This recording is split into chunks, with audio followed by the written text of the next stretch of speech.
What's up, guys? This is a slightly different format because before we jump into today's episode, which is, if you actually don't know yet, it is a farewell to Brakken as the co-host, but more about that after this. The Mudrun Guide Best of OCR Awards are going on right now, and clearly the fellow that I have on to the left of me does not have video chatting happening right now, but his name is Matt Kempson. You can see it in the corner, and he is the designer, owner, creator, I believe, of Kempson, what's it called? Underdog 2.0? Yep, by Kempson Designs. There we go. So basically, this is a quick plug for what we think is the best obstacle. Or what's the actual thing in the awards? Best OCR, new OCR obstacle of 2019. Okay, so it's not just overall obstacles. So people do this all the time. They vote on an obstacle that's not actually new. We're talking about this year, guys, and even almost of all time. Matt reached out to me and was like, hey, dude, I know these awards are going on. Anyways, it's an amazing obstacle. If you don't know, I think did it debut at North American Championships? Yep. Okay.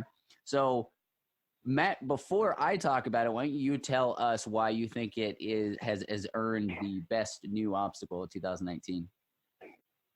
Yeah, so I'm sure you guys have probably heard me talk about it on other podcasts, but I have a vision for this sport.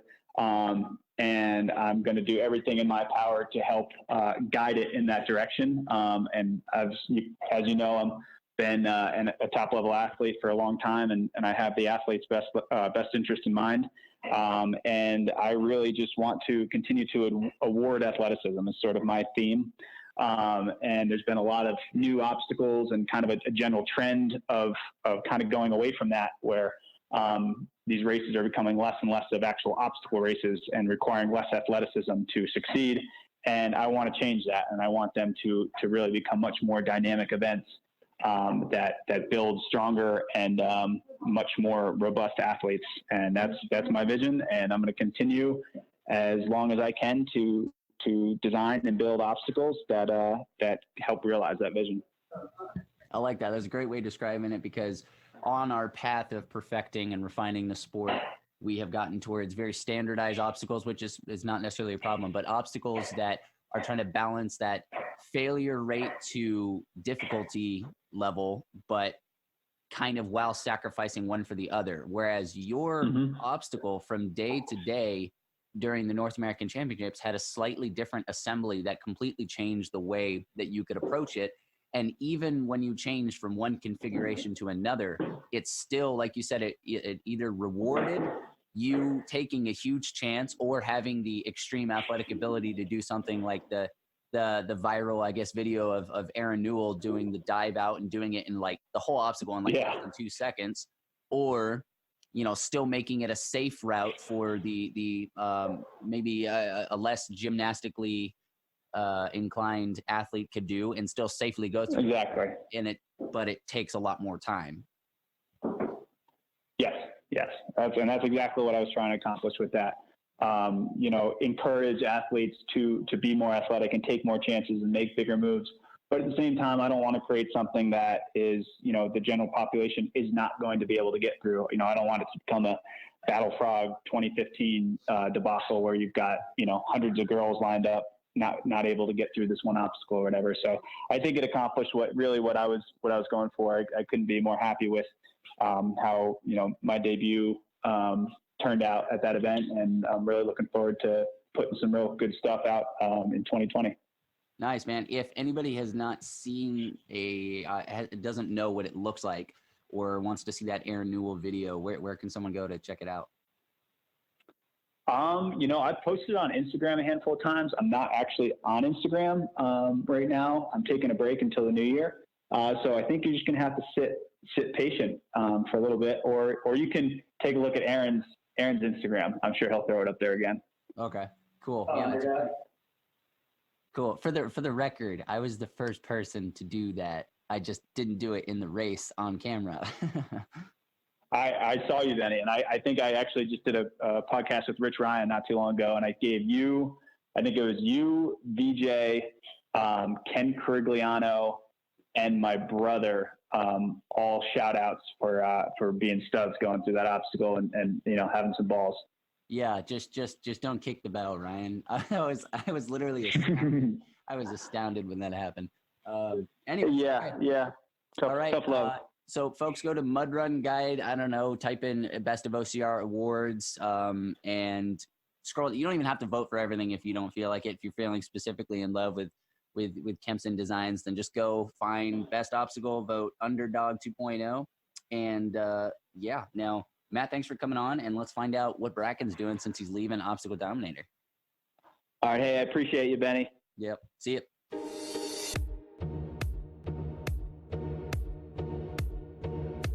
Welcome to the ObstacleDominator.com podcast featuring Benny Gifford and Brakken Crocker. Whether you want to dominate your next obstacle race or just get started in obstacle racing, you're about to discover every tactic you need to know, from gear to training to nutrition. Get the latest tips from the trenches, get your questions answered, and show up at your next obstacle race ready to dominate. And now, here's Benny and Brakken.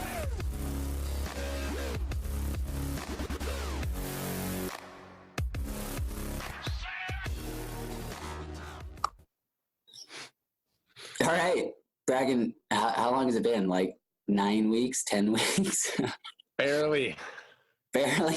Yeah, it feels like forever because every week that goes by, I get more and more messages. And even if I don't get messages, I'm just sitting there like, I didn't do anything this week.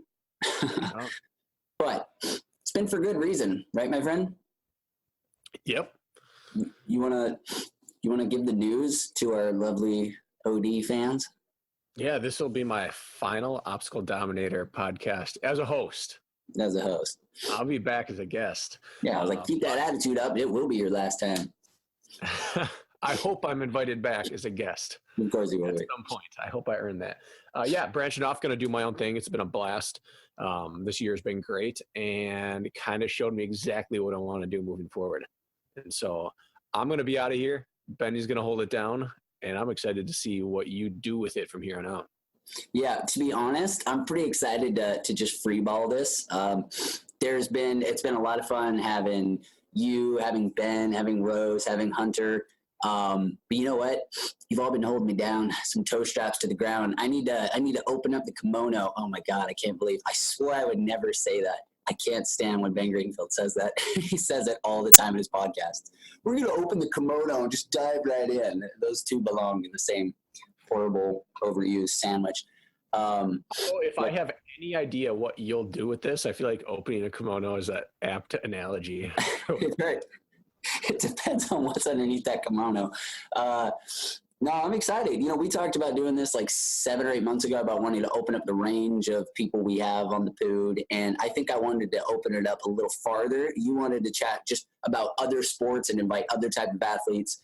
And I'm like full on wanting Joe Rogan style where, you know, we're always going to be an OCR podcast. We're always going to be an athletic and I guess health and fitness podcast. But I want to start bringing in other stuff. I'm not trying to get political or anything. Just interesting, just crap that's interesting. I would love to have Jordan Peterson on here. Don't think that's going to happen anytime soon, seeing as how he's filthy rich and famous. But you get the idea. Just all kinds of interesting stuff. But you, sir, should we chat about who and what you're considering thinking of doing, even though there's no actual plans yet? Oh, yeah. There's plans. We don't have a website up or anything like that. But Kirk DeWince and I, we're going to hop into bed together and get the pale Midwestern, slightly Uber accent podcast started. So, yeah, I'm going to have to message Kirk, tell him we're podcast Eskimo bros now. Share the same co-host. Yes, we are. Yeah, it's funny because when you told me, you're like, yeah, man, I think it's time for me to transition. I was like, all right, man, that's cool. I'll just call up Kirk. And you were like, ooh, yeah, about that. Yeah, rewinding back a year, I guess rewinding back 3 years, I realized I think I want to try this podcast thing. A, though, I don't know if anyone wants to hear me talk. And B, I don't know how I'd go about getting started. And so Macaulay and I thought, let's start a podcast. At the time, he was still doing OCR. And he bought a Yeti microphone and a pop filter and started messing around with it. And we just never did it together. We ended up moving apart. We didn't live. We were living in Colorado at the time together. We moved apart and Then he ended up over in Europe, and that was just not going to work to host together. And Kirk was the other guy I talked to about it. And we both had interest, and neither of us had done it before, and just neither thought we could pull it off. And then your offer came up at like the perfect time, and I was like, this is absolutely perfect. Yeah. And fast forward now, you got me to sow my oats a little bit in the podcast game, and now Kirk and I feel ready to do our thing. I'm excited, man. That's gonna be a real fun. I feel like you're going to continue playing the same Brakken type of role you've played in a balancing type way. And I think maybe Kirk is more the me role. Like he's a little bit, I think he's a little goofier than you. Yeah, I don't know. I'd like to think I'm not playing a role. I'm just doing my own thing. Not playing a role, but like the role you fulfill by being you. Like like you and I have talked about what we bring to the podcast, how we appeal to different 50 percentages of our listeners to give a whole, you like when Hunter's on, I am kind of more your role, and Hunter is the more me role as I am to you. So it's just interesting that it'll probably end up the same with Kirk. I don't know, but it'll be interesting to see how that all sorts itself out. Yeah. But our plan is over Christmas break here to get together and build up a barn full of podcasts so that when we hit the ground, we've got a whole stable just waiting to. Oh, you're gonna build them up, dude. Well, here, you and I never did this, but Hunter and I did that. We went to Tahoe one year. It was a full business trip, and we just recorded like 15, 16 episodes, like 2 or 3 months of episodes.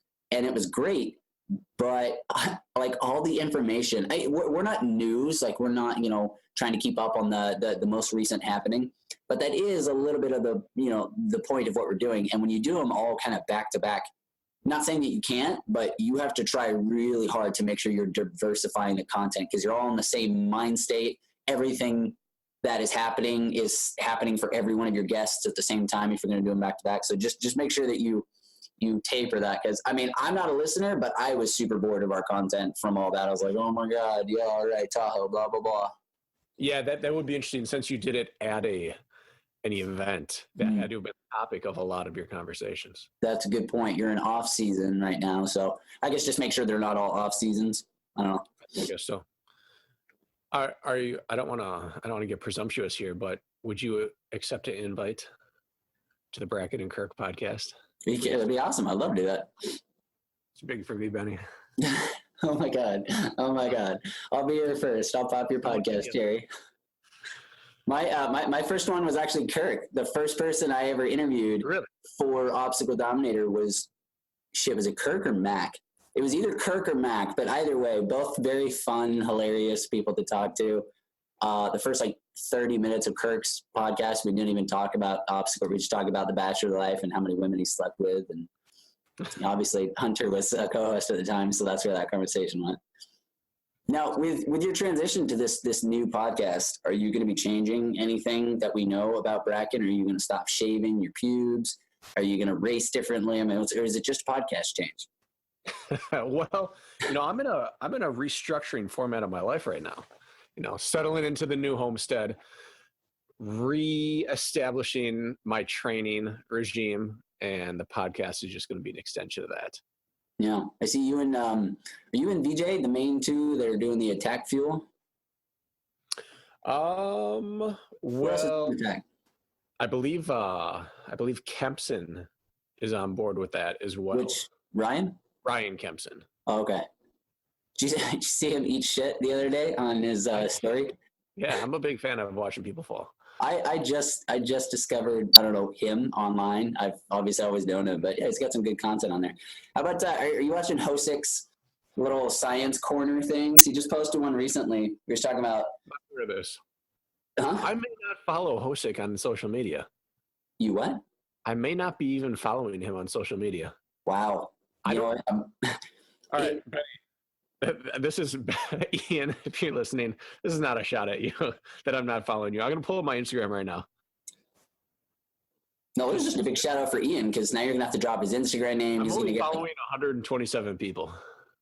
Oh man, I think I got you beat on less, not more. Obviously, no, dude. I want to try to keep it under 100, and I think I just met a bunch of interesting people this year. The past, like 6 months ago, I was trying to be all super anal about who I followed. And then I was like, this is so dumb. Who cares? It's Instagram. So I just started following somebody if they mildly interested me. Yeah, I'm at 144. Whatever. Freaking OCR Indian. That's a strange. Look at that. We have pretty awesome following to follower ratio then. Yeah, but my no, you know, we don't need to go there. We don't need to go there. We can talk about something else. So I just realized. I'm gonna have to follow you on Instagram so I can see these things. You follow me, right? I follow you. I'm about to unfollow your stories, if that's a thing. Why are you gonna unfollow my stories? There's just only so much of shirtless Benny gyrating around the camera that I can take. I never post shirtless. Like everyone thinks I'm always. I open up Instagram. You're at the top, and it's you doing this really, really bizarre dance. I thought it was a joke at first, but then it was like 6 slides long. No, it's 100%. What, a joke can't be more than 3 seconds long? Of course, it's a joke. Those aren't my real. Well, I don't know. Maybe those. That was a long time to hold a joke dance for. Dude, I was having a lot of fun, but obviously I wasn't like, yeah, I'm so sexy. But I put on these shoes, these old Icebug boots that me and Hoonter and I forgot who else. Maybe a couple other people are doing the Georgia section of the Appalachian Trail for New Year's. And so I'm putting my gear together. And for some reason, when I put these boots on, man, it's like when Michael Scott gets his blue jeans on Casual Friday. Yeah, he's got his hot jeans. I just started moving, dude. I don't even know. I haven't worn those things in years. I put them on. Oh, you know what? I had just gotten those headphones. You know the bone, like the conduction ones that you wear on the outside of your ears? Yeah. I just got them, and for some reason, the way it goes into your cranium goes different and just activates more cool parts of yourself. And so I started dancing, and I thought, wow. Do you like somebody needs to see this. How do you like those? They're perfect for trail running because I don't know how many times I look around my back because I can't tell if a biker's behind me trying to pass or something like that. When I run with my dog and I can't see him, I got to take the stupid things off and listen for him. So they're perfect for trail running. They don't move. The only thing is, if you move your head at all, it changes the audio. Like if you look up, it changes the structure of your jaw, the way it's receiving the music, and like the voice of the singer will like disappear, even though the rest of the music will stay. If you're chewing or your jaw is moving at all, the music is like, woo, woo, woo, woo. But it's super cool to be able to like talk with somebody while you've got music going. So if you're running straight line and you're not moving, how is the music experience? Like experiencing it not through your ears. What is that like? You honestly, first of all, it can't really get that loud because at its highest volume, it's vibrating like crazy. If there's bass, it vibrates a lot. And so you can't even at full volume, they're nowhere near as loud as if you put earphones actually in your ears or headphones. So you are losing the full on get lost in music experience, but that's the entire point of these not being in your ears so that you can also be aware of your surroundings. So it's not like they're my new favorite headphones for every situation, but for trail running and anything I feel like being aware and still listening to my music, it's great. It is kind of weird. Like you just hear the music. I don't even want to say in your head. It's like in your jaw. It's weird. I don't know how to explain it. Yeah, Tron. I first saw these years ago when I was looking into underwater audio for when I was swimming, when I started training for a triathlon. Yeah. And that's where they started. They started for swimmers. I shouldn't say they started for swimmers. I first became aware of them when they were. No, that's where it comes from. That's where they were designed originally. Kind of cool. Yeah, I think it's a super cool idea. Do you have any ideas for the name of your new pood? You want to give it up to a vote? No. No? I have a few ideas, but no, I'm not gonna put it out. That compromises the process. Right. If Kirk were here, maybe we could do it, but I'm not gonna do it without him. You know what would be really funny is if you were the OCRM to Obstacle Dominator. Just change your name to like Obstacle Dominating Podcast. Obstacle Mega Dominator. Obstacle Media Dominator. Obstacle Dominator. Wait, what? It's the same thing. Just adding an S to one of the words. Honestly, I would support the hell out of that. I would think it's hilarious. But I think that's actually what we're trying to avoid. Okay, good. Pigeonholing into obstacle. There will be no form of OCR in our name. So what do you have? A list of like all 30 of the ridiculous OCR podcasts out there and you can try and toe a line somewhere in the middle? No. No, I've probably listened to 4 different OCR podcasts in my life. Well, yeah, but if you're going to start one, you can't just operate off of those 4. Like, you got to know so you don't I'm name not something. operating off any of them. We're going to do our own thing. I'm saying to make sure you don't name something. We're all talking in the same space. Like, there's Link Endurance and Obstacle Racing Media and Obstacle Dominator. I'm not going to name it Link Endurance. when we come down to our list of when we have it down to whatever our top 2 names are going to be, we're obviously going to Google it and make sure. Right. Makes sense. Oh, okay. So can you explain? I don't know if you have explained this. I know you've been on it. Run taken? What? Overcome and Run. That's what I'm leaning towards. Is that taken? No, I don't think so. I think there's one that's like, it's like overachieve and walk or something like that. Maybe Natural Running. I like the sound of that. That sounds kind of lame. It sounds like the kind of podcast where you would just bring guests on so you could just talk to somebody, but not actually want them to give you feedback, just so you could talk. It would be all about me at that point. I would just want people to think that I'm really smart and that I'd probably be very stuck in my ways, and I'd be unwilling to like acknowledge any other route except my own. And you'd have a drum, it's about this big, and you would just beat it to death over and over and over. Maybe that's what I'm going to do. Yeah, that sounds like a good name of a podcast for that type of person. Now, if you would like to appeal to the masses and be more like the TMZ, type of thing. I don't know if you've ever seen TMZ. It's a pretty racy show. You can call it Obstacle Racing Media, or even better, Obstacle Course Racing Media. I wonder if Matt Davis wants to do a podcast with me. Not after this. Have you looked into getting him as your next co-host? No, I have not. Not from a condescending or like, oh, fuck, that wouldn't work together. I like Matt. I bet if Hunter called him tomorrow, he'd do it. You what? I bet if Hunter called him, he'd do it. Oh, yeah. Oh, of course.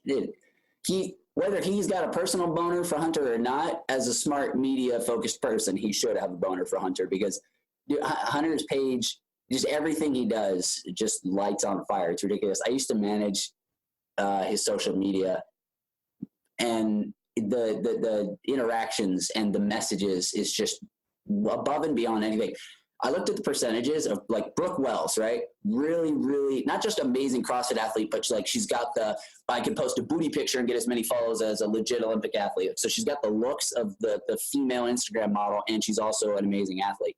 Well, even with that, her percentage of followers to likes and interactions on her posts it's like a significant percentage less than Hunter's, and Hunter's got an even smaller following. Like, people are obsessed with him. It's ridiculous. Yeah. And that's saying something to overcome the creepy men in this world. That's what I'm saying. Like, and Hunter he can't even claim that half because he totally gives off the overly macho thing. So the percentage of like gay dudes who just want to follow him because he's hot. Oh, wow. Speaking of the devil, Hunter, we were just talking about you. Why are you talking about gay dudes following me?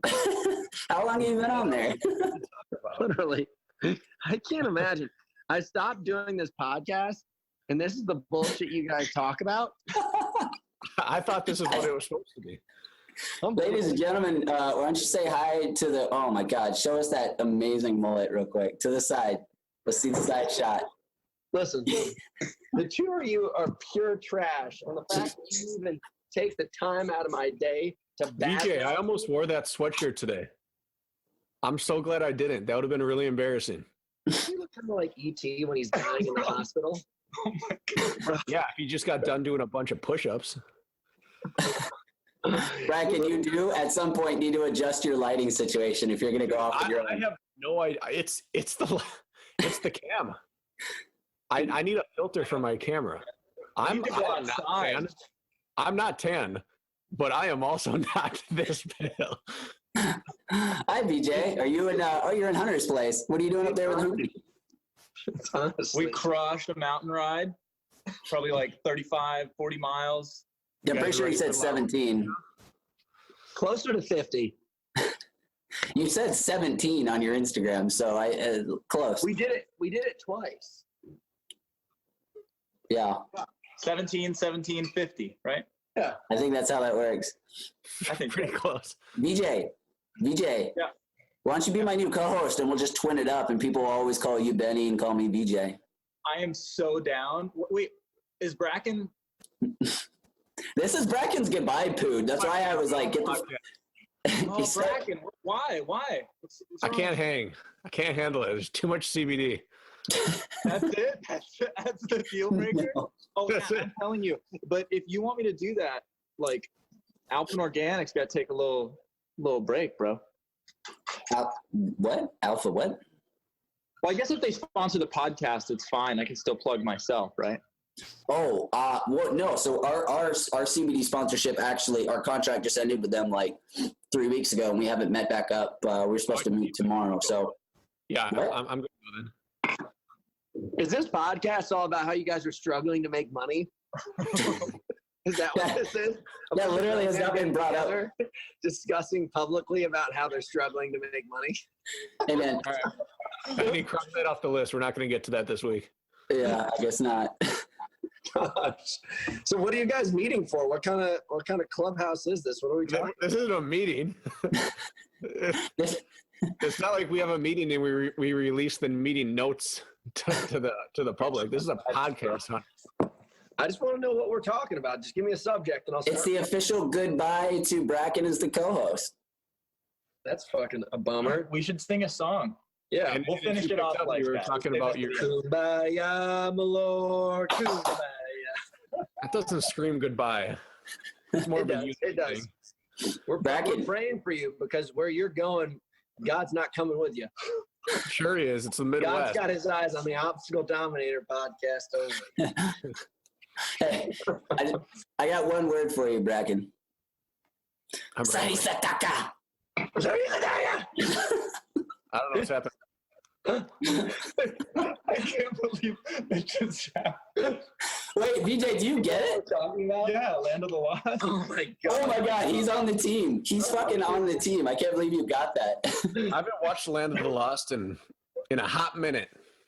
That's the problem. It's such a good movie. That's what we're missing. I can't believe that movie didn't get more street cred. It's so good. Dude, Will Ferrell does all the low-key hits. Things that not a lot of people know of. But Now, I'm a they're big just fan of Blades of legendary. Glory. Blades of Glory is amazing. Blades of Glory, semi-pro. Semi-pro's Semi-pro good. is so fire, dude. I think his best is Anchorman, though. Yeah. I I think just it's like- watched Starsky and Hutch last week. I forgot he was in that. Oh yeah, you're talking about where he's the prison guy? What's it, the dragon? Yeah. Are you? You I'd guys be. talk about OCR anymore? Are we on the podcast? Like, Knocked this my is mic actually- out for a second. Yeah, it's recording. Got Oh. so excited with the two dragons that knocked my headphone jack right out. I honestly think this should be an OCR podcast that never talks about OCR anymore. Like have guests on that are associated with OCR, but never even mention a race. And just We have hadn't talked fun. about OPR until you mentioned it just now. You kind of ruined it. Perfect. Well, now that that's over, let's just get back to regular conversation. So Brakken, what's the next step? What are you gonna do? Tomorrow I got arms and back. I don't think I that's what he was asking. That's not really the direction he was going. But We weren't going to talk about my physique. Brakken, why don't you break the pale mold and take off your shirt and give us a little flex down real quick? I've got three. I'm like that person who just got into CrossFit or veganism. I've been doing it for 4 weeks now, and you're going to hear about my lifting. Yeah. nice. Yep. Yeah, we What do don't you want to guys hear do? about it. We want to see it. Take that shirt off. You doing back and tries tomorrow? No, I got push and pull tomorrow. Good. I gave Push and Brakken a little bit of advice on how to do some lifting, and then all of a sudden I saw him posting these workouts, and none of the advice I gave you was similar to what I gave you. What have I posted? Deadlifting is the only picture I've ever posted. No. You're talking about doing. Ever. You're talking about doing 5x5s and all their. shit. I've been doing 3x5. Kirk was doing 5x5. I was down to 3x5. This week, I reset back up at reps of 10, and then I'm going to get back down to 5 by my next High Rocks competition. I think every time you post about High Rocks, you should post the same deadlifting photo. I think that'd be fire. You look good in it. Actually, what I did was I just wore the same pants, VJ. I have the same pants I deadlift every time because I don't care if I scuff them up. Because I'm doing it in my basement and it's chilly in the mornings, so I got to wear pants. But then, You're one of those creepy Wisconsin dads that's got some deadlift pants. I have deadlift pants. Your wife takes it out and she like has it on the bed waiting for you in the morning. She's like, honey, get out my deadlift pants. We're going down to the basement. Pretty much. If they're Go not get out my powerlifting khakis. if every Tuesday, Friday they're not in their spot, like this house is a miserable place to be. I'm just raging around this. Lisa, where are my deadlift pants? It's like, honey, I swear they're right where I left them. Honey, where's my super suit? Yeah, dude. Honestly, are you doing your deadlifts double overhand or cross? I'm doing double overhand right now because I found out my grip squeezing needed some work. So I'm just torching those forearms and hands. What happens when you get married, man? You don't have to squeeze things anymore. What are your thoughts on that, Hunter? That's the way to go. Like in a meet or something like that, you can go up for the switch, but I would always say double overhand because it develops your back a lot more and it's a lot more symmetry based, and grip is pretty much the most essential thing for our sport. So you might as well train it in a way that you're going to use it. I didn't get your meat reference though. How much meat do I have to like have near me when I'm working out in order to do like an alternating hand grip? How much meat do you have to have around you? I always unless you have a bunch of meat, then you could like do that, but you don't need it for our sport. Well, you're talking about being jacked? I don't know. You said like, are you doing overhand? If you're at a meet, like if you're deadlifting like a meat market? No, like a power. If you're like a powerlifting meet, yeah, a powerlifting meet. You don't like do those with cow at a market. It's a powerlifting meet is like a veal, yeah, right? Like veal. I don't know. I mean, listen, High Rocks is basically like a moving strongman event. Which is why I was terrible at it. Why the fuck are we talking about High Rocks? It's even more boring than OCR. Your boys come into High Rocks, That's because you suck ass at it, Benny.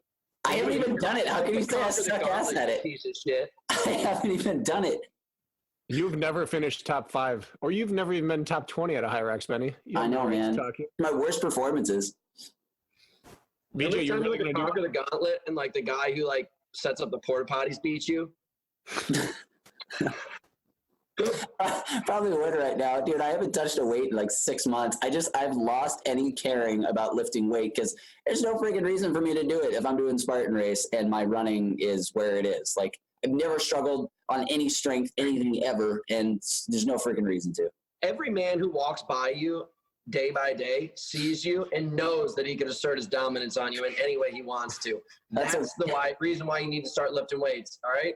You just need to be able to defend yourself, or at least be able to walk around with a little confidence. You look like Gumby had cubes thrown all over him.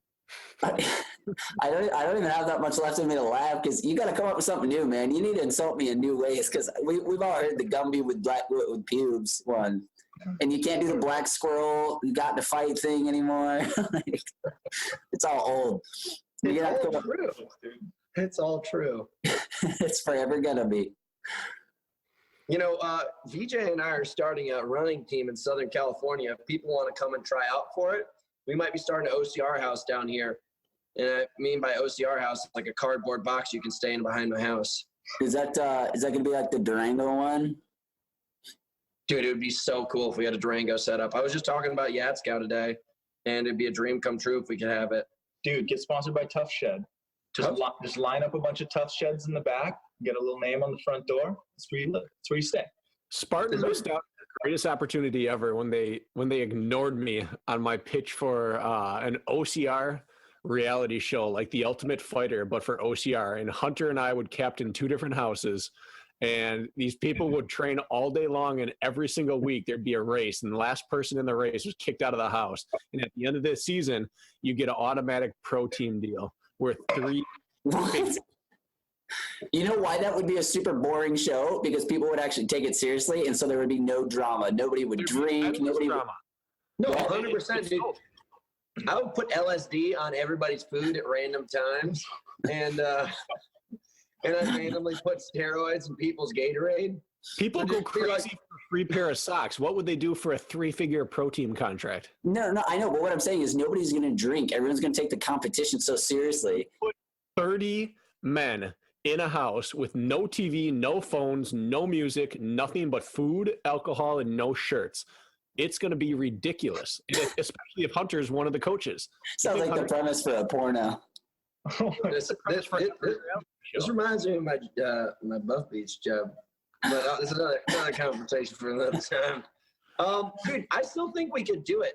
I could just self-fund it, but I would just have to sign paperwork that I don't know. I mean, we could basically do that right now by renting a house. Like, we could move everybody. I want to hear which paperwork you think you're going to have to sign. I want to hear I just want people to sign paperwork that they won't sue me if I buy like 2 mud huts in Mississippi and make everybody live there, and everybody gets a free week stipend of Wonder Bread, peanut butter, jelly, and unlimited Gatorade or Fit Aid.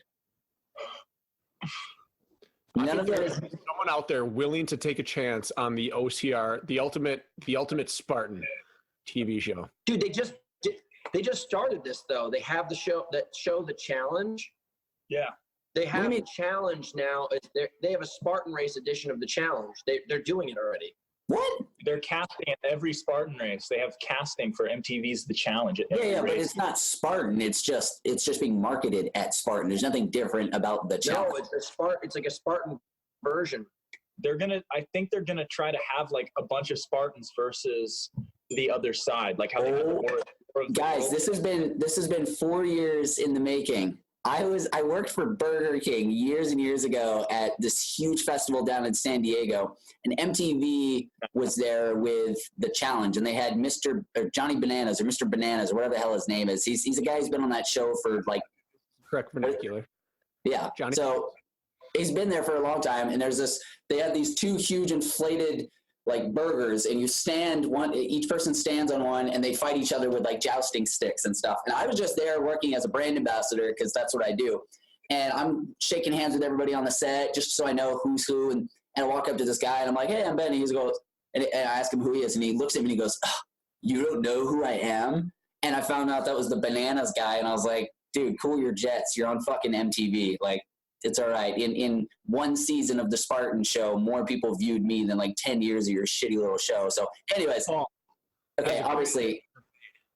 What? That was the greatest show ever made. Yeah, it's the challenge. Some of the challenges are actually super legit. Have you guys seen the one where they just have a rope? All the challenges. Hunter, I would love to see you and Brakken. There's this one where you just hold a circle of rope, and you just have to get the other person to let go.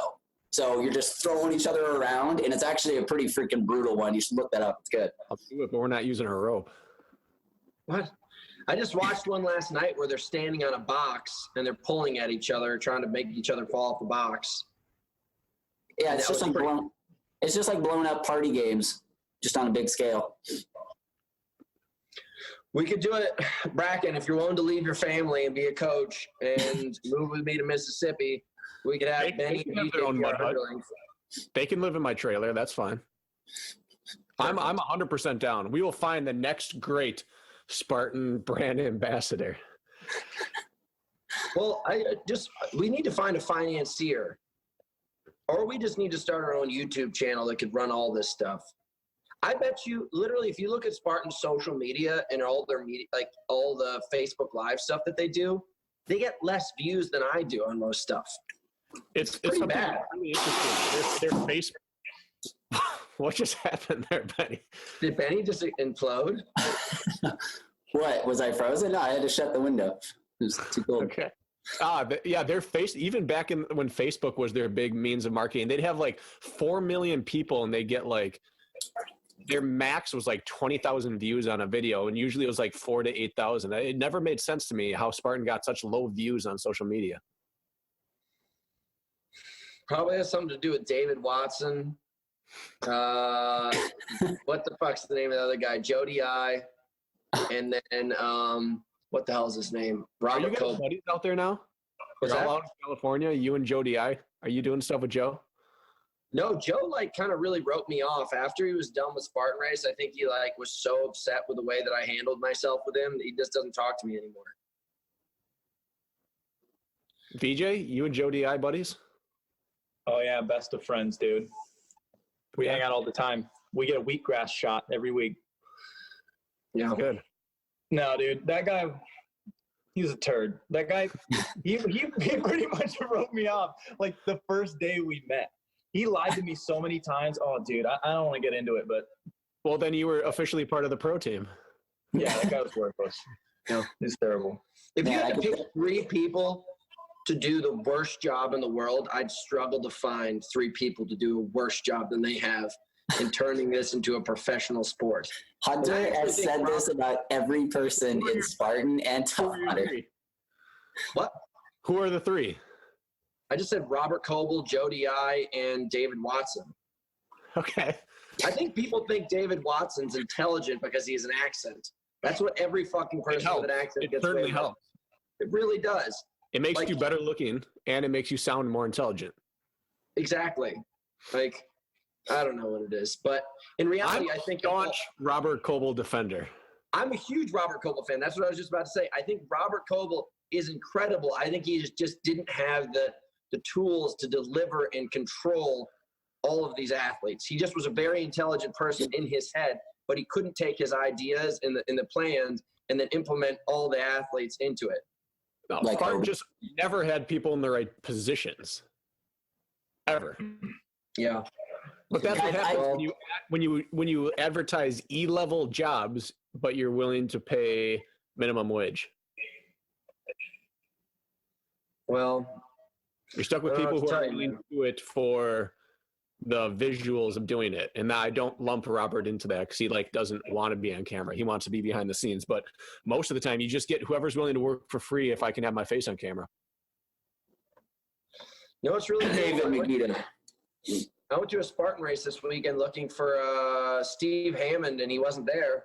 He's no longer doing course markings and stuff. He's a full-time job with Spartan race, and he's doing more media stuff now. Really?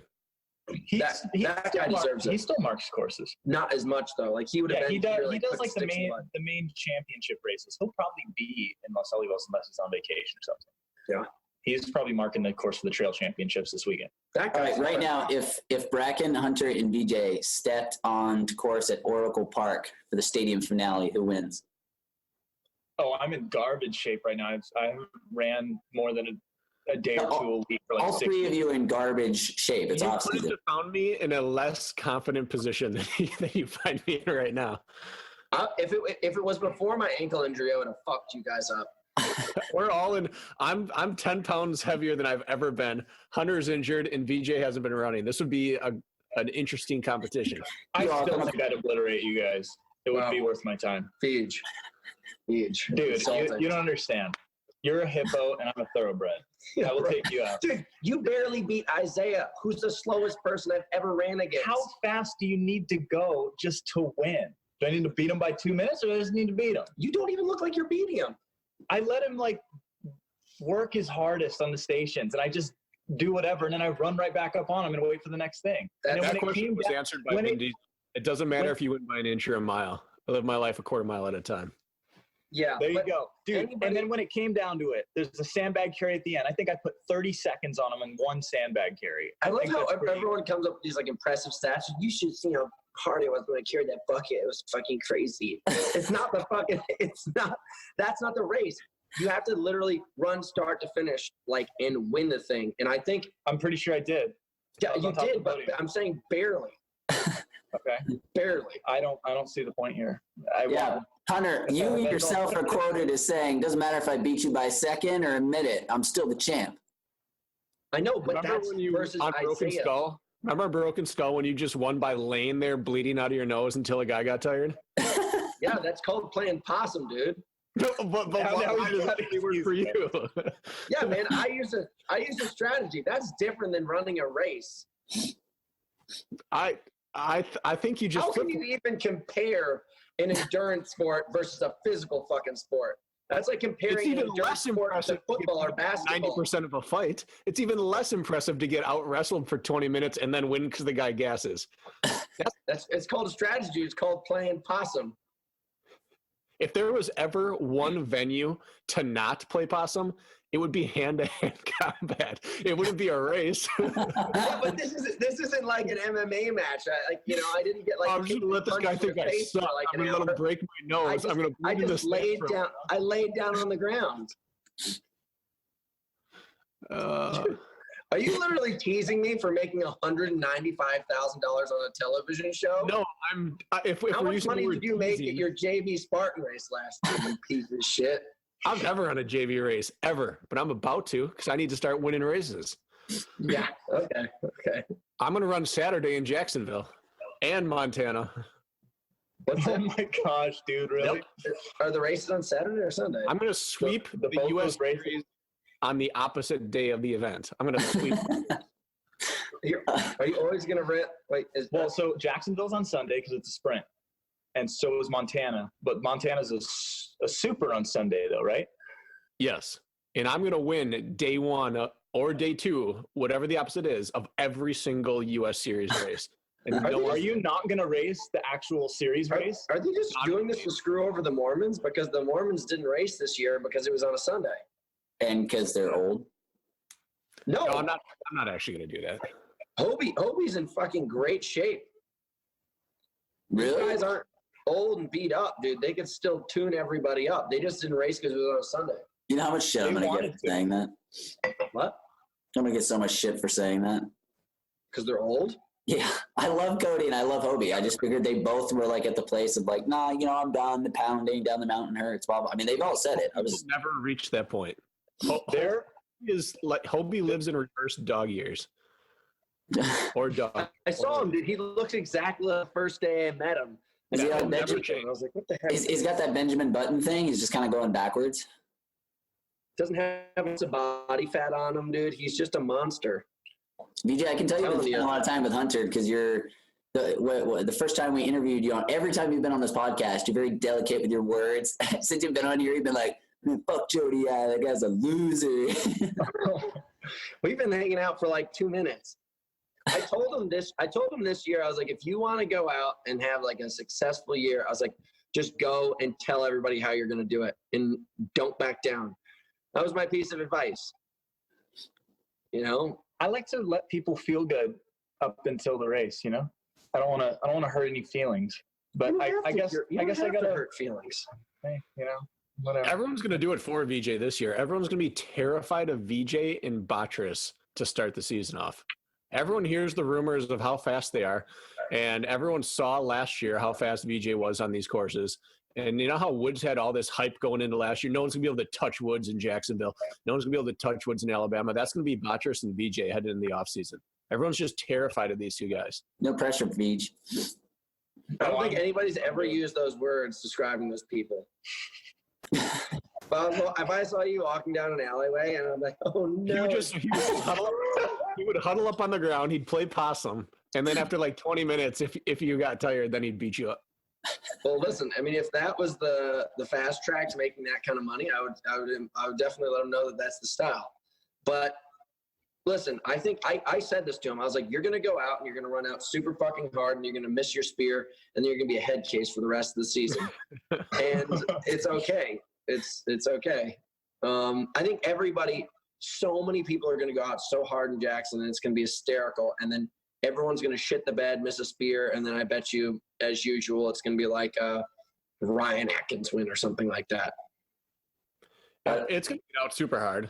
But I think, a lot, like you said, a lot of people forget that no matter what pace you go out at, these races all finish up like relatively pedestrian on the paces. Like no one's running 4:30 pace in the second half of a super or a sprint.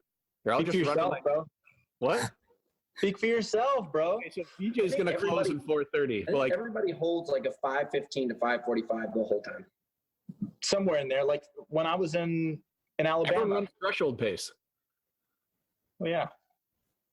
How fast were you running in Alabama? In Alabama, I think I was averaging about 5:30 the whole time. Yeah. A couple times, like Which in is the middle, I very tapped fast. into sub 5, but it was like for a half mile, 3/4 of a mile at a time. If there was like a long gap between obstacles and it was like dead flat, like I was working. But I mean, yeah, like Get out super hard.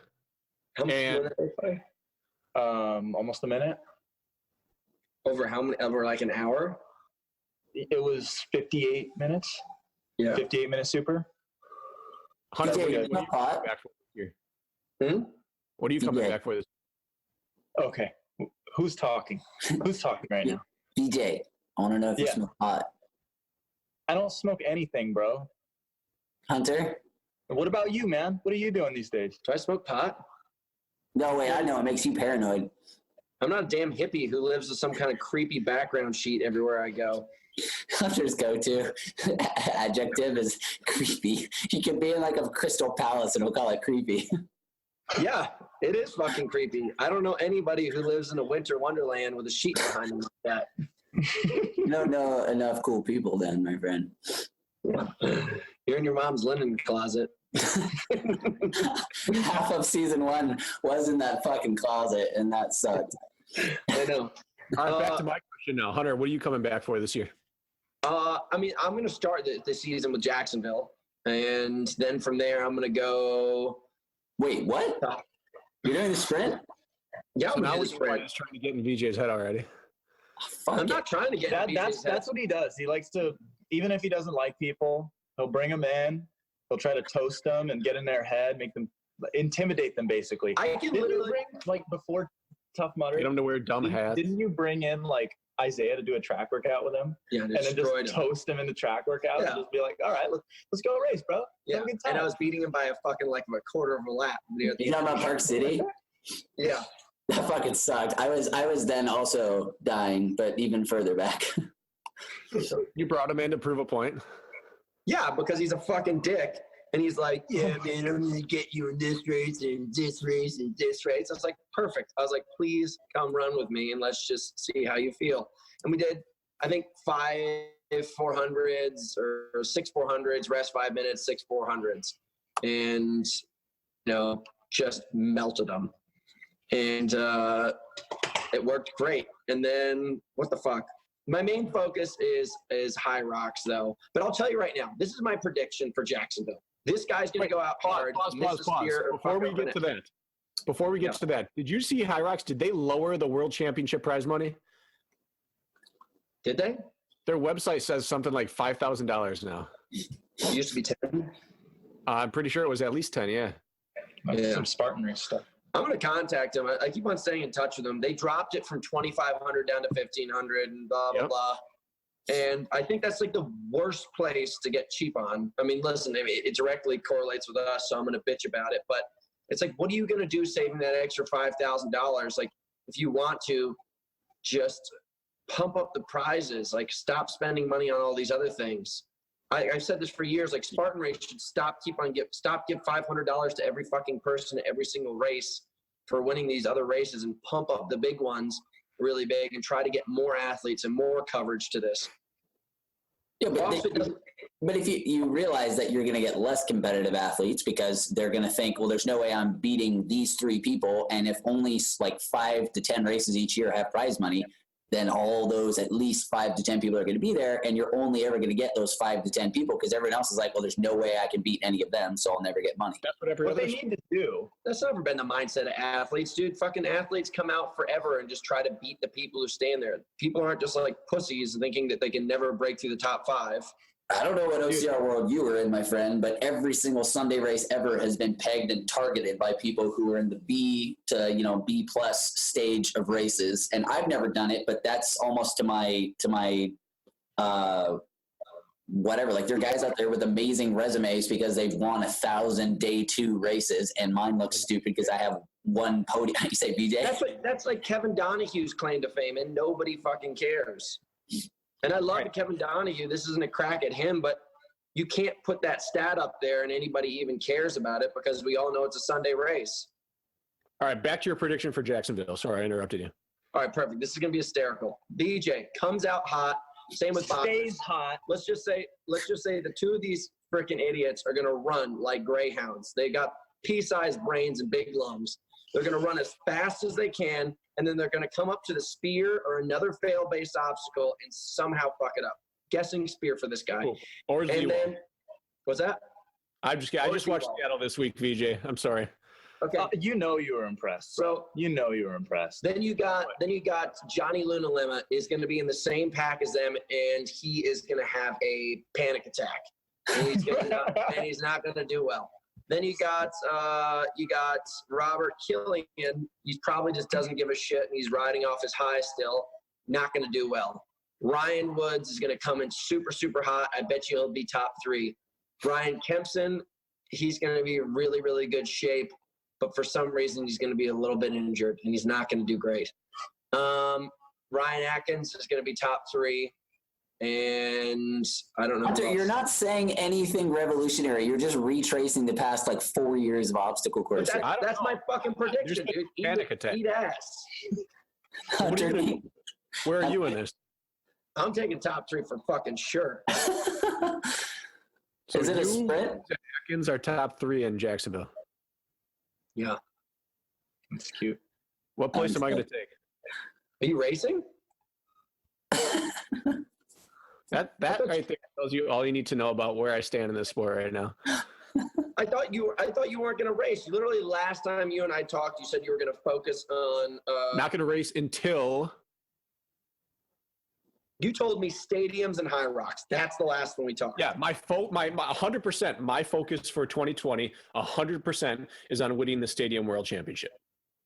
Okay, However, that doesn't preclude me from come racing other fun races. Well, you didn't tell me. Okay, what do I think you're going to do? If I had to guess, you're going to come 5th or 7th. That's actually, I'll take that. Yeah. And then Benny's going to come and he's going to give us a long post-race story about how something happened and he ended up in the women's heat and fucking fucked up. This comes from nothing. I race the same at every race I do. I've one time ever had a DNF. Listen, I'm going to give you an opportunity to show up in Jackson and prove me wrong. Oh, well, thank you. I appreciate you giving me that opportunity. Okay, of the 4 people who are present on this podcast right now, how many of them beat you in Jacksonville? What? There was nobody racing in Jacksonville. Veejay's not going to race in Jacksonville? Beat me in Jacksonville? Yeah, of us here, how many people who are here right now have a chance who are going to beat you in Jacksonville? Is Veejay going to beat you? 3? I think he's going to come 4th or 5th. Dude, I'm toasting you so hard. Dude, it's going to be ridiculous. I am going to elevate the game of running in this sport so much that you're just not even going to believe it. I'm telling you, dude. I hope you do well. I think you're going to blow it. Like, oh, dude, I hope you do well, but you're not making the podium. That's real nice, dude. I think you're going to blow it. I'm going to crush you. Vijay, how fast are you going to be by February? Dude, February is going to be light. I'm just going to hopefully like 15:30 5K pace. I think that's what everyone's shooting to come in by is like 15:30 shape. Well, yeah, for them. But my goal for the year is actually I'm gonna try to do. I have some like benchmarks I'm trying to set. I want to do 14:40 in the 5K and 30:30 in the 10K next year. I'm putting like a lot of work in. And I think 30:30 would be more speed. important. Yeah, I'm going all in for like flat out speed. I know it's there. I always get distracted and try to, like, as soon as I start getting really fast, I'm like, oh man, I got to get ready for these like longer mountain races. And then I get kind of good at that and I lose my flat speed that I had. So I kind of want to focus in and see where I can get with that. And I know I can do it. I just got to do it. I got this hot man thigh. It's tone. It's basically a parachute for running. Hunter, what's the fastest 5K shape you've ever been in your life? When I used to run with Rich back in 2016. 16:45. No, I ran that at the beginning of this year, like off of like pure CrossFit. Did not. You ran at 17:20. No, I ran 16s. No, dude, you talking about when you were the pace bunny for those kids? Yeah. No, dude, you were like 17, like 10 to 17:20. We'll scroll back through my Instagram, dude, but I'll show you. It's also on the Strava too. I stopped for the kid fucking like 3 times. What kids were you pacing? So there's this firefighter long story short, there's this firefighter that knows me and he invited me to come pace some kid who's like the fastest junior high kid in like the area. And he's like, hey, this kid really wants to run a fast one. And it's like the school's annual 5K. So I just vaulted, and I would run really hard and then wait for the kid at the corner, run really hard, and then wait for the kid at the corner. It's the most Hunter story ever. There's a super hot jacked firefighter I know, and he's like, dude, I know this super fast 5th grader, and I just sprinted ahead of the kid, and then I had to wait for him at every corner, and it was field day at school. That's how I got the fucking time, though, if you guys want to ask how I got the time. All right, so anyways, what's the fastest 5K you've done, and what's the best shape you've ever been in? Best shape I've ever been in. The fastest 5K I ever ran was in high school. But the best shape I've ever been in was in 2016. I was doing a lot of work with Rich, and I set a couple of the Xterra course records around here. I remember that. I was around probably about 110 half marathon shape. But I was pretty good. I ran a 14:44.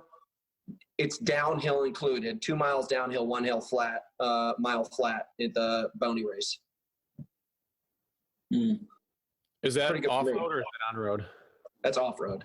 But it's like California Fire Road. It's not like, it's like, what's the name of that race that we used to do up at North? Monterey, just like that. Yeah. Still quick. But I'm not in that kind of shape now. I'm about 20 pounds heavier. So... fuck you guys.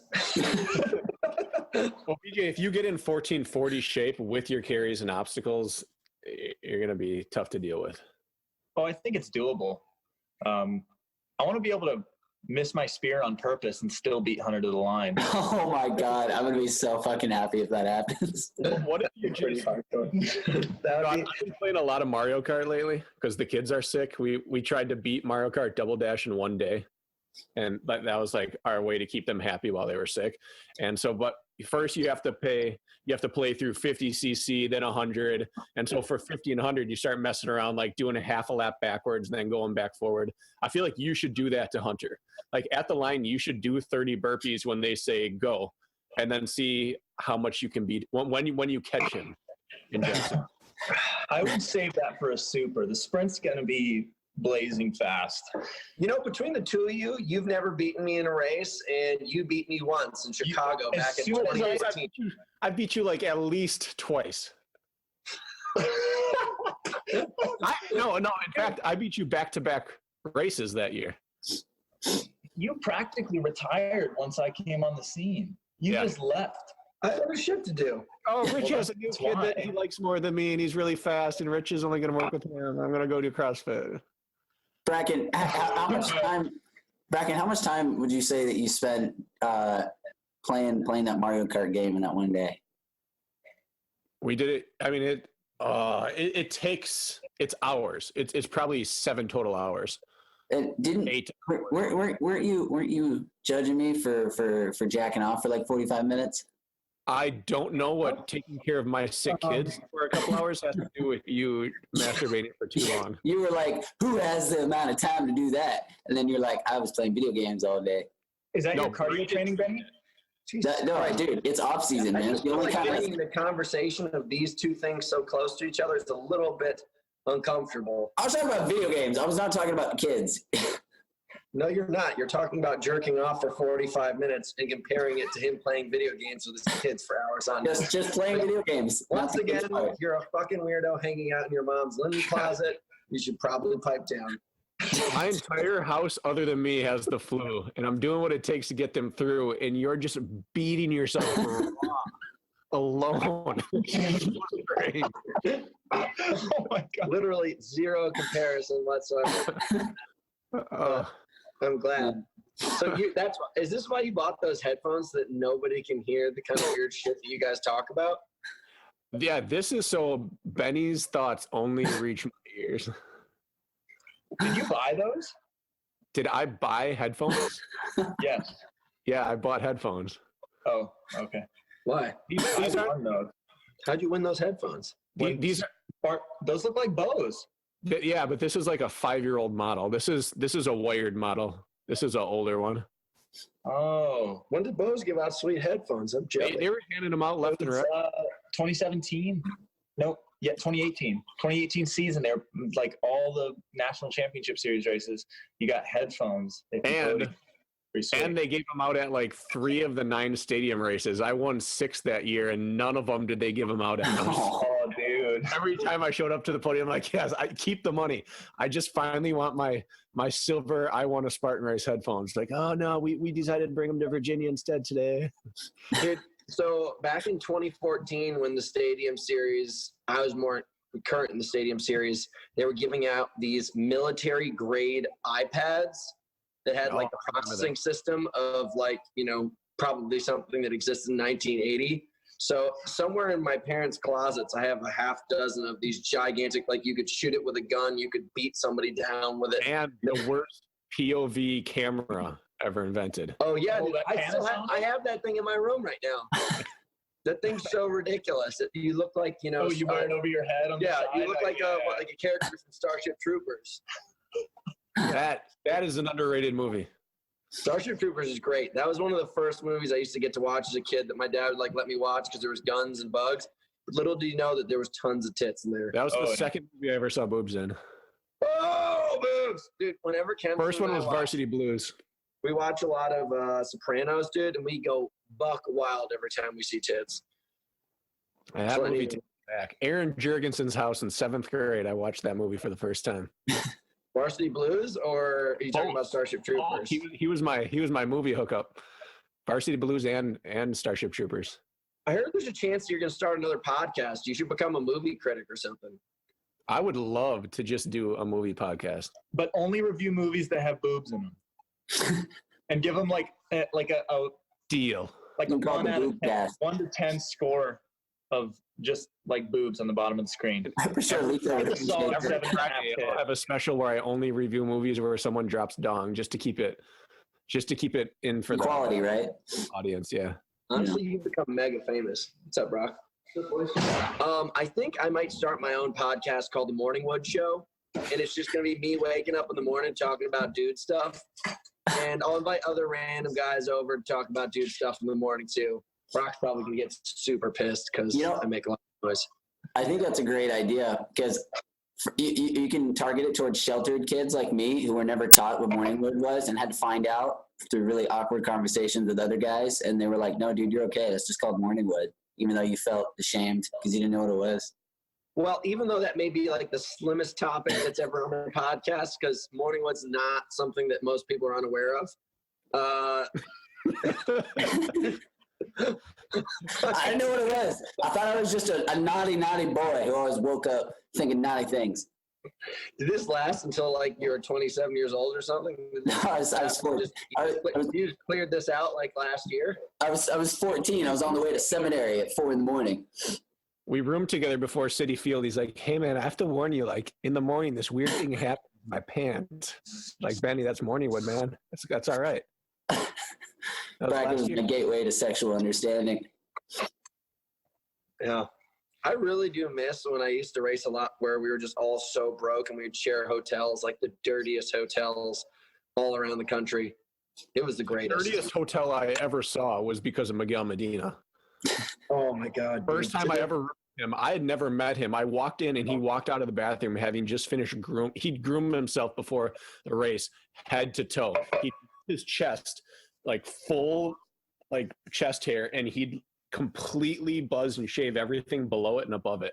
And he just left it in a pile all over the bathroom. It's like he had fit on the sink for a little bit and then he had straddled the tub for a while. And he was over gross. It was terrible. It was like me, Hunter, and Miguel and someone else were in this terrible hotel, and Miguel just rocked it with his body hair. Did I yell at him a bunch? Yeah, you're like, oh, this dirty man right here. You got to know this about Miguel. He's the dirtiest man you'll ever meet. Dude, I lived with him for a whole summer, and I used to just yell at him constantly. It was worse than you, Benny. Like he just had zero. I know. When Hunter and I lived together in Park City, he would come into my bathroom, not even his. He'd find 2 pubes in the entire bathroom. He'd be like, Benny, you filthy animal. What are you doing in here? You savage. Clean up. I'm like, get the fuck out of my bathroom. Go use your own master bedroom. It was the main house bathroom. Mine was a private master bedroom bathroom. All right? I need my privacy. That is only for morning poops. Spoiled brat. I am not spoiled. I am systematic. Your bathroom, on the other hand, looked like a bunch of Mongolians had a war in there for a week, and there was shit everywhere. It was disgusting.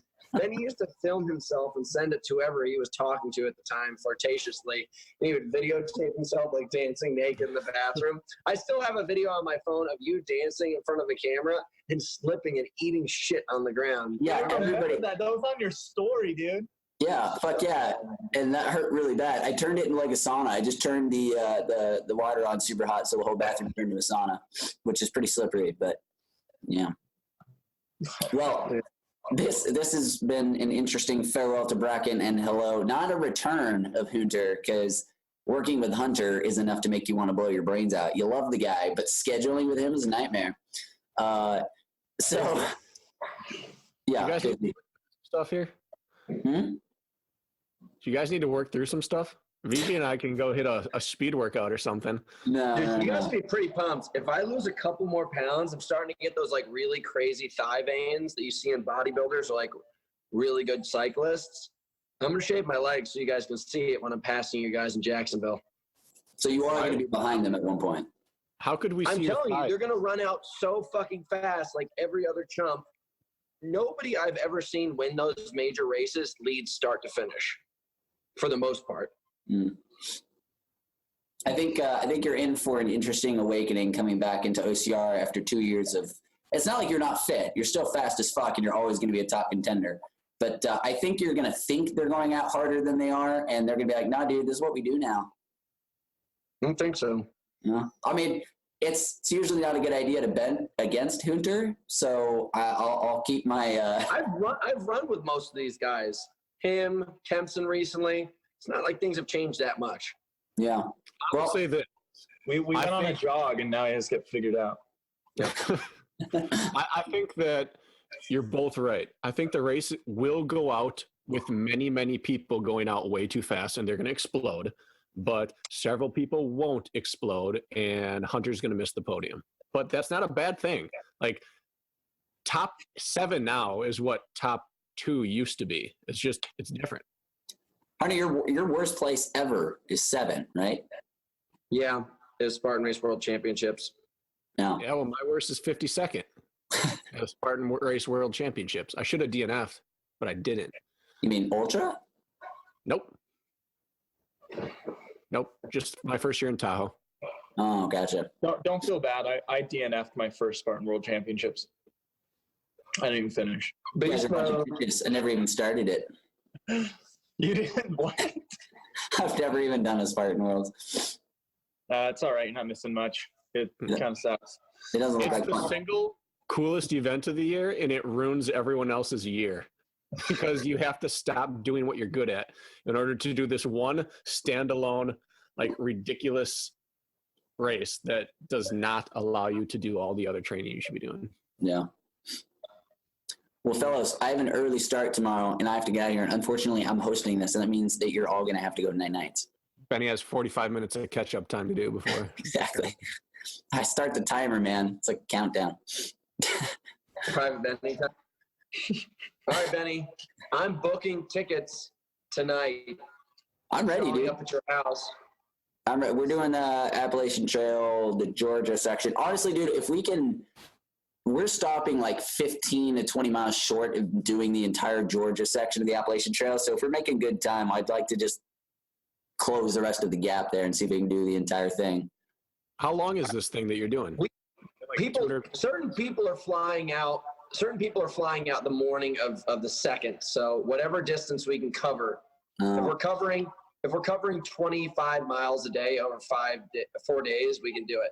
So yeah, that's we can do it. 29th, 30th, 31st, 1st. That's 100 miles. We're hiking, so we're not running. Well, no, so the entire thing, I think it's like 88 miles to do the entire Georgia section. It might be a little bit less than that. And I think it's like 20 to 21,000 feet of elevation. But, dude, I'm freaking set. I got my backpack, got my sleeping bag, got MREs like crazy. So I'm going to be eating like a king. It's going to be a good time. How far is it from Dallas to Atlanta? It's like an 11 and a half hour drive. Good. What are you laughing about? Are you guys driving to Atlanta from Dallas? Yeah. Yeah. Why don't you just fly to Atlanta? Road Plus, trip. flights are so fucking expensive right now. It'd probably be over $1,000 between the three of us. Only if you're fucking Hunter McIntyre and you like to book first class as you're driving to the goddamn airport. Yeah, I learned my lesson with your fucking flight stuff. Hunter's like, don't worry about it, bro. I got you. And he's booking the flight like on the way to the airport. And I'm like, God damn it, Hunter. Oh man. I mean, we got there, but it was $1,000. So, anyways. Mistakes are made. All right, boys. Well, I'm going to go in the gym and go do some heavy squats. Okay, you do that. Yeah. I might pay $1,000 to avoid driving 11 and a half hours. With Do you want to come do the Appalachian with us, dude? No. I'll pay you not to. What? If you'll let me stay home. Oh, okay. It's not that you don't want to do the Appalachian, it's you don't want to spend that time away from your kids. No, I don't want to do that. What? Why? I'd like to run the Appalachian Trail and then like go home at night. I don't want to stay in camp overnight and then get up and do it again and carry all my stuff on my back. I don't want to hike. I like running. I don't like hiking. That's always been me, but if you're actually hiking and backpacking, like camping, it's a whole different thing. It's way more fun. Dude, walking is far more fatiguing than running. I don't want to do that. Dude, I found out I suck at hiking. This is actually probably going to kick my ass more to run. I did a lot of hiking last week when I was in Phoenix, and that sucked ass. Like, I'm breathing as heavy as I would as if I was running the thing. I get sore after 2 hours of shopping, but I can run for 3 hours and be okay. Yeah. I'd rather try to run the whole thing in 2 days and sleep at a hotel in between day 1 and day 2 than backpack and hike. And yeah, there's no hotel. Well, no, there are at different points, like a hostel. But yeah, I got like a freaking venom extraction kit. I got like all kinds of fancy shit for all kinds of things that are gonna go down. Get bit by a snake so that Benny can suck the venom out of you. I'm gonna pretend that I'm gonna throw a rubber snake at Benny and convince him that he got bit by one, and I'm gonna pee on the wound. It's a jellyfish, you fucktard. I'm like, Benny, get down on the ground. It's like Chipmunk's gotten a hold of you, but it's rabies. Like when you peed on Cole, you got a thing with peeing on an OCR guy. Oh, dude, that peeing on Cole story is my favorite pee story. Let's end with that. Has that been told on this podcast? I don't know. Last summer, not this one, but last summer when we were after TMX, I got this fun house for us to all party at, and it was all guys just getting shit-faced hammered, drinking as much as we can. Benny was so pissed drunk that he literally convinced himself that he was not drunk, and he was bathing in the sink. He's like, I'm not drunk at all. I don't know what you guys are talking about. People were throwing up in the backyard, blah, blah, blah. At one point, all the guys go outside to go pee, and I'm standing up on top of a picnic table, and Cole Schwartz is to the side of me peeing. So he just turns and starts peeing on my feet for some reason. And I'm like, I don't know what you think you're doing. So I just turn, and my dick is at like his head level. So I just start peeing all over his chest. And he is completely dumbfounded, like doesn't realize what's happening.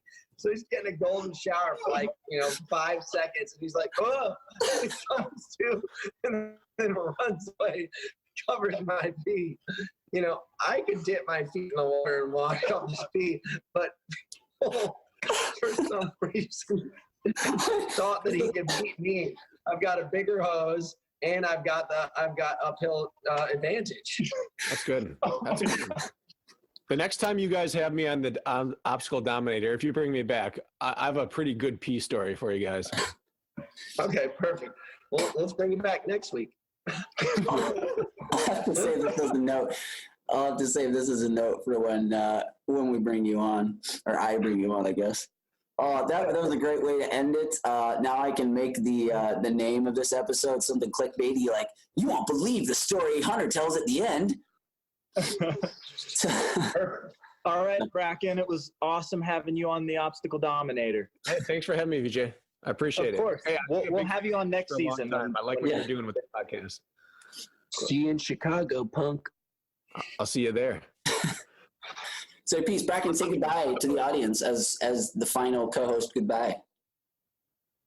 Goodbye, audience.